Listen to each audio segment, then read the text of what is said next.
আপনারা গর্বের সাথে বলতে পারবেন গত 1 বছর সময়ের মধ্যে বাংলাদেশের মাটিতেই একজন নাগরিকও গুমের শিকার হয়নি। আপনারা গর্বের সাথে বলতে পারবেন গত 1 বছর সময়ের মধ্যে বাংলাদেশের মাটিতে পুলিশ একটিও মিথ্যা গায়েবী মামলা দায়ের করেনি প্রতিপক্ষকে ঘায়েল করার জন্য। পলিটিক্যাল পারসিকিউশনের শিকার হয়েছে, মিথ্যা গায়েবী মামলার শিকার হয়েছে, যার 99 ভাগের উপরে বাদী ছিল পুলিশ। আমরা এমন একটি বাংলাদেশ পেরিয়ে আসতে বিজয়ের দ্বার প্রান্তে এসেও আমরা জুলাই বিপ্লবে প্রায় 1500-র উপরে ছাত্র তরুণদের জীবন দিতে দেখেছি। প্রায় 30,000 মানুষ পঙ্গুত্ব বরণ করেছে। একবার চিন্তা করেন তো তাদের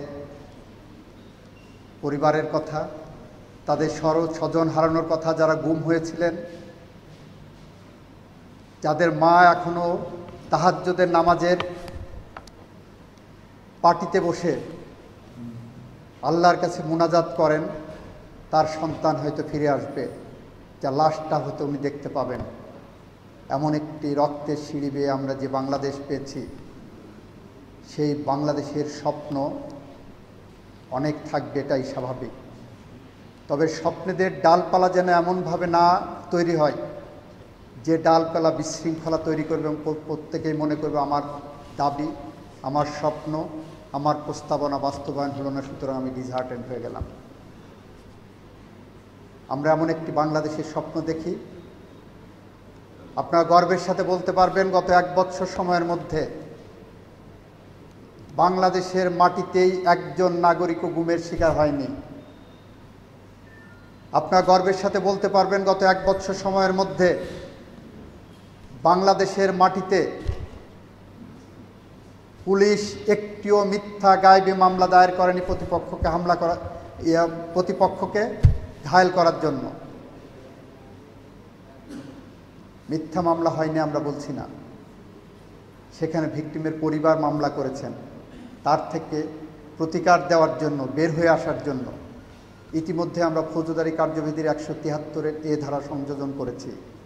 আমরা বলেছি, মামলার দীর্ঘমেয়াদী তদন্ত চলাকালীন সময়ে যদি পুলিশ কমিশনার বা এসপির কাছে কেউ দরখাস্ত দিয়ে বলে আমাকে এই মামলায় সম্পূর্ণ মিথ্যা এবং গায়েবীভাবে করা হয়েছে, তাহলে পুলিশ কমিশনার এবং এসপি নিজস্ব তদন্ত সিস্টেমের মধ্য দিয়ে ইন্টারিম ফাইনাল রিপোর্ট দিতে পারবেন। আমরা এমন একটি বাংলাদেশের দিকে গুটি গুটি পায়ে এগিয়ে যাচ্ছি। আমরা এমন একটি বাংলাদেশের স্বপ্ন দেখছি সাংবিধানিকভাবে, যে বাংলাদেশে জুলাই বিপ্লবের শহীদদের রক্তের সাথে কেউ বেইমানি করতে পারবে না।